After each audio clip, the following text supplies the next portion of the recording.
Assalamualaikum warahmatullahi wabarakatuh. Waalaikumsalam warahmatullahi wabarakatuh. Alhamdulillahirabbil alamin. Pemirsa, kita jumpa di ruang tayang di Bacain Berita. Bung kameramen mestinya sudah siap dengan berita yang mau direspon oleh Bung Alfian. Silakan.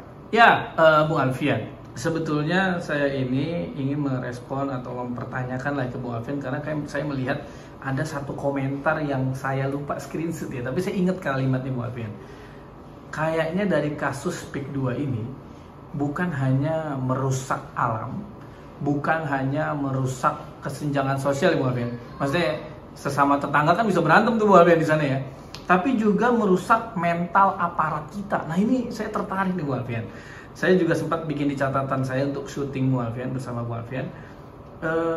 Sepertinya mental para polisi dan tentara yang oknum-oknum lah, kita bahasa aman ya, ini sudah rusak nih Bung Alfian. Karena terlihat banyak aparat yang takut. Nah contohnya misalkan kayak Menteri KKP, dia kan sering misalkan kasus pagar laut, udah nggak usah diusut misalkan, tapi disuruh denda aja. Ini kan aneh Bung Alfian. Nah, jadi mungkin untuk sesi awal ini kok saya melihat jadi banyak terlihat aparat baik polisi atau TNI yang takut Bung Alfian dengan PIK 2. Ini kan aneh Bung Alfian. Respon awalnya silakan. Begini pemirsa, ada satu hal yang harus dipahami. Kalau tadi diawali dengan kalimat merusak mental, saya ingin katakan awalan me dan awalan di. Nah, jadi dari pihak mereka memang melakukan proses merusak. Ada tindakan ada pihak yang dirusak, maka sampailah pada rusak. Nah kerusakan itu Bung kameramen sesungguhnya sudah berjalan jauh. Kelompok-kelompok Cina ini kan sebetulnya, kalau boleh saya bilang di Tangerang ini berdomisili 45 atau 46 tahun. Mereka mulai membeli tanah-tanah di lingkar Tangerang ini sekitar tahun 1967-an. Nah itu perlu dipahami oleh pemirsa, dan itu dimotori oleh Lipo dan kawan-kawannya. Nah tahun 1970-an mereka mulai menggagas soal reklamasi. Mungkin belum sampai ke Tangerang, tapi waktu itu gubernurnya Bapak Ali Sadikin di Jakarta. Nah, kemudian akhirnya Pantai Indah Kapuk dilihat sebagai sebuah partisipasi pembangunan oleh kelompok Cina yang ingin menunjukkan bahwa Indonesia dibangun bersama-sama. Nah, kemudian dengan kemudahan-kemudahan yang diberikan oleh gubernur-gubernur sebelumnya, yang tentu gubernur tersebut juga mendapatkan cuan, mendapatkan sesuatu, silakan ditelusuri saja.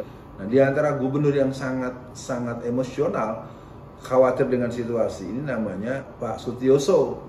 Itu sampai dalam pidato yang sangat keras sekali, bagaimana pidato beliau khawatir dengan adanya pencaplokan Indonesia oleh negara lain terkait dengan banyaknya perusahaan, terkait dengan datangnya tenaga kerja yang katanya diminta tenaga ahli, tapi kok yang dibawa ribuan orang. Itu dipersoalkan oleh beliau.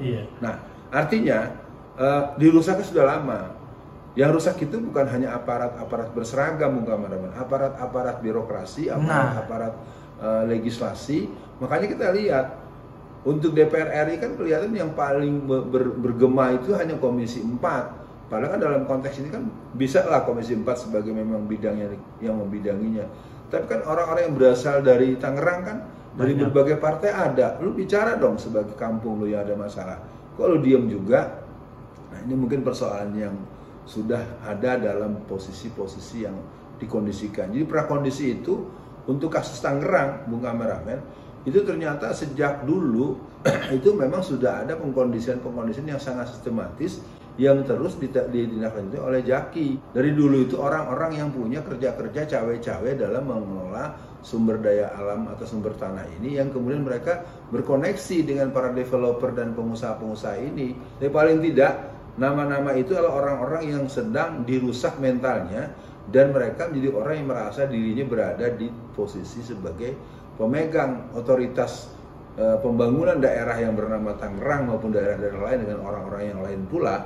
Itu mereka memang mengalami proses pengkondisian. Jadi kalau tadi ada temuan mental yang rusak, dia mental berpihak pada pengusaha, berpihak pada pemilik modal, berpihak kepada maling, berpihak kepada rampok, berpihak kepada oligarki. Itu menjadi hal yang sudah terbangun lama, dan mereka menganggap keberpihakan mereka itu sebagai bentuk yang wajar.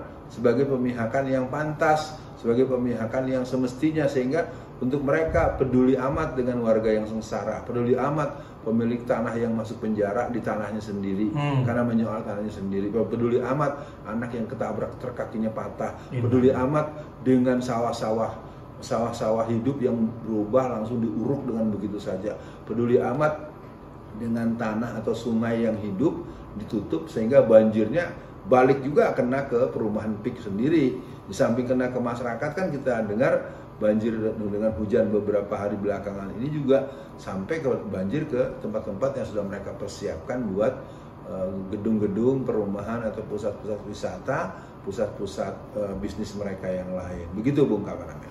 Ya, Bung Alfian, berarti apa ya, yang dirusak mentalnya itu bukan hanya aparat polisi dan tentara, tapi birokrat. Nah ini benar sekali nih Bung Alfian, karena itu kan pertanahan ya Bung Alfian, BPN juga mungkin juga orang yang mengatur laut, itu kan juga banyak yang kena, baik bupati, gubernur, semuanya. Nah Bung Alfian, ini kan artinya tidak bisa dibiarkan nih Bung Alfian, no viral no justice. Misalkan kayak kemarin banyak kan Bung Alfian, ada polisi yang malak pendatang dari Malaysia, kemudian ada polisi juga yang bukan malak juga sih, malak orang dari Cina, akhirnya kan banyak dipecat-pecatin tuh atau dipindah tempatkan lah ya. Nah ini kan Bung Alfian, pertanyaan saya jadi gini, sehina itukah aparat dan birokrat kita di hadapan penjajah Cina? Atau memang memang segitu mental anak jajahan yang sering Bung Alfian, mental pengkhianat, mental ya begitulah kira-kira. Jadi Bung Alfian, untuk akhir sesi kali ini Bung Alfian, saya melihat Pak Prabowo ini adalah sedikit harapan yang bisa kita harapkan ya, dari ya mungkin kita bisa melihat nih Bung Alfian, dari posisi menteri misalkan, orang-orang yang titipan Jokowi relatif error, kayak Bahlil nih, kasus LPG hari ini kan.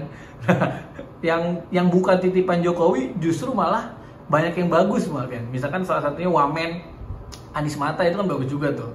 Nah, jadi mungkin untuk akhir sesi kali ini Bung Alfian, gimana sih Bung Alfian agar Pak Prabowo bisa nih merombak para aparat atau birokrat yang mentalnya sudah rusak nih Bung Alfian. Karena kalau ini dibiarkan dan nggak diubah Bung Alfian, siapapun presidennya akan begini terus untuk akhir sesi kali ini. Ditambah kita kan kemarin sedih Bung Alfian dengan persekusinya Khozinuddin. Itu saya lihat Bung Alfian, saya kan sempat ikut waktu itu aksi dengan Bung Alfian ya Bung Alfian, yang di Tugu Tani, yang merespon di area duta atau perkumpulan PKI. Itu preman-preman itu saya lihat banyak yang polisi juga Bung Alfian. Untuk closingnya, agar ya solusinya untuk closingnya silakan. Ya baik, makasih banyak Bung Kameramen. Saya melihat Bung Kameramen begitu begitu sedih, begitu galau, begitu masyghul ya. Saya mempertegas dulu, yang dirusak mentalnya itu ada banyak Bung Kameramen. Iya. Satu, aparat itu total, dengan dia dibangunkan gedung-gedung itu nggak boleh, itu gratifikasi, sudah tercatat bahwa membangun gedung-gedung yang dibangun oleh pengusaha itu nggak boleh. Oh iya benar. Nah, itu kalau dibangunnya oleh BUMN mungkin masih kena, karena itu badan usaha milik negara. Ini gedung dibikin bagus, pindah tuh kan berarti akan pindah tuh, seperti Korem 052 Wijaya Krama, dari yang di depan Lipo berarti pindah ke sono, berarti kan itu harus dipersoalkan. Yang kedua, birokrat itu dari tingkat RT sampai tingkat provinsi, gubernuran. Nah, jadi ada lengkap sudah secara hierarkis vertikal. Dan juga yang dirusak mental itu rakyat.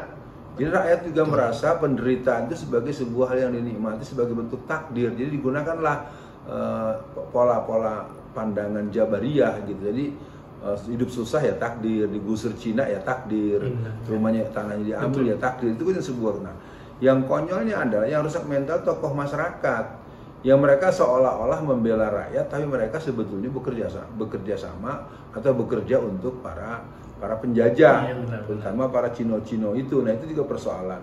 Nah, ya perlu dipahami, memang ada 3 langkah yang ditempuh oleh mereka sebagai bentuk kesadaran kita. Mereka melakukan dengan multimedia, multimetode, dan multistrategi untuk melakukan tindakan untuk merusak dan membuat bangun opini kepada publik bahwa mereka tidak melakukan yang sejahat itu. Mereka baik loh, mereka akan bikin masjid raya kedua, ya kan? Iya betul. Mereka bikin ini, bikin. Nah, yang ketiga, untuk fenomena Khozinuddin. Saya pikir orang seperti Pak Khozinuddin ini ada banyak. Ya, jadi saya ingin mengingatkan kepada siapapun yang ingin melihat bahwa gerakan perlawanan di semua titik-titik kejahatan para oligarki juga melahirkan para pahlawan-pahlawan penggerak. Ya, kita misalnya ada fenomena Pak Khalid, ya, fenomena Pak Iwan, dan banyak lagi orang-orang yang terlibat dalam gerakan perlawanan di seluruh jazirah se-Nusantara.